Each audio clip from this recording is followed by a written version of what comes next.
Betrayal. It's a word that carries a sting sharp enough to cut through time itself. It's the moment when trust, that invisible bridge between two people, collapses without warning. And in its place, there's only shock, anger, and the haunting question, why?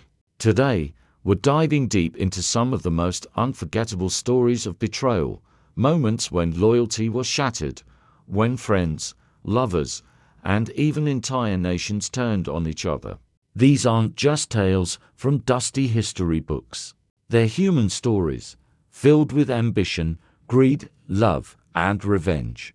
And as you'll see, betrayal has a way of repeating itself, no matter the century or the setting. Let's start in ancient Rome, on the Ides of March 44 BC. Julius Caesar, the man who rose from soldier to dictator, walked into the Senate, unaware that the very people he trusted most had conspired against him. Among them was Brutus, a man Caesar considered almost like a son. The betrayal was not just political, it was deeply personal.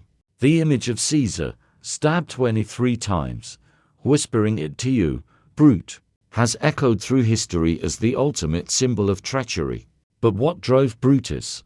Was it patriotism, fear, or ambition? Historians still debate it, but one thing is certain: betrayal often wears the mask of noble intent. Fast forward to the 18th century, across the ocean to the American Revolutionary War.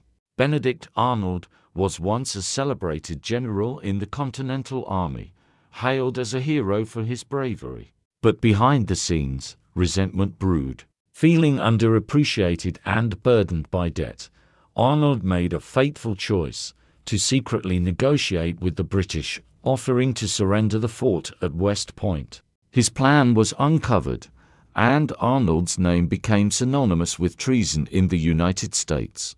It's a reminder that betrayal doesn't always come from enemies, sometimes it comes from those who once fought by your side.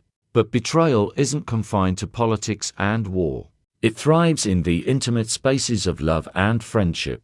In the 20th century, one of Hollywood's most infamous scandals unfolded when actress Debbie Reynolds discovered that her husband, singer Eddie Fisher, had been having an affair with her close friend, Elizabeth Taylor.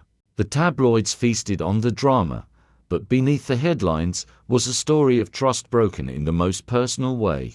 For Reynolds, the betrayal wasn't just about romance, it was about the loss of a friendship she thought would last a lifetime. And then there's the corporate world, where betrayal can be measured in billions. In the early 2000s, the Enron scandal shook America.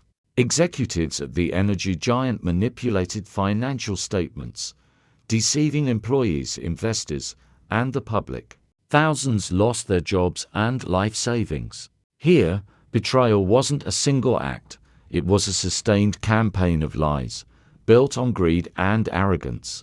It showed that betrayal on a massive scale can destroy not just relationships, but entire communities. Of course, betrayal can also be subtle, a slow erosion of trust rather than a single, dramatic act. Think of friendships, where one person quietly undermines the other, spreading rumors or withholding support when it's needed most. These betrayals don't make headlines, but they can be just as devastating.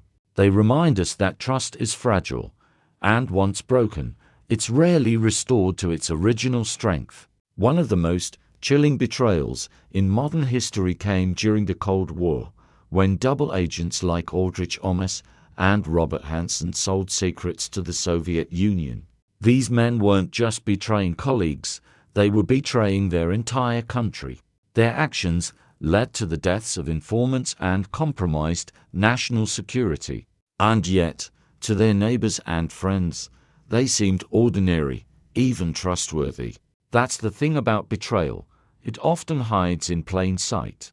But why do people betray? Psychologists point to a mix of motives: self-interest, fear, jealousy, revenge. Sometimes it's a calculated decision, other times it's a moment of weakness. And sometimes the betrayer convinces themselves they're doing the right thing. That's what makes betrayal so complex It's rarely black and white. In literature and film, betrayal is a favorite theme because it taps into something universal. From Shakespeare's Othello to The Godfather, we're drawn to these stories because they force us to confront uncomfortable truths about human nature. We like to think we can spot a betrayer, but history and our own lives tell us otherwise. And here is the uncomfortable part. Betrayal isn't always one-sided. Sometimes, the person who feels betrayed has, in some way, contributed to the breakdown of trust. Neglect, miscommunication, unmet expectations, these can create the cracks that betrayal slips through. That doesn't excuse the act, but it does remind us that relationships are complex ecosystems, and when they fail, it's rarely due to a single cause. As we move through these stories, one pattern emerges. Betrayal changes people. For some, it hardens them, making them wary and guarded. For others, it becomes a catalyst for growth, forcing them to rebuild their lives and redefine their boundaries. And for a few, it becomes an obsession, a wound they can't stop touching. So, what can we learn from centuries of betrayal? First, that trust is both powerful and perilous. It's what allows us to form deep connections, but it also makes us vulnerable. Second, that betrayal often comes from those closest to us, the ones we least expect. And third, that while betrayal can break us, it can also teach us resilience.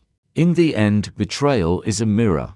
It reflects not just the flaws of the betrayer, but also the hopes, fears, and blind spots of the betrayed. It forces us to ask hard questions about loyalty, forgiveness, and the price of trust. And maybe that's why these stories endure, because they're not just about the past. They're about us, here and now, and the choices we make every day. So as you listen to these tales, think about the bridges you've built in your own life. Who's standing on them with you? And if the day ever comes when one of those bridges starts to crack, will you see it in time, or will you, like so many before you, only realize it when it's too late?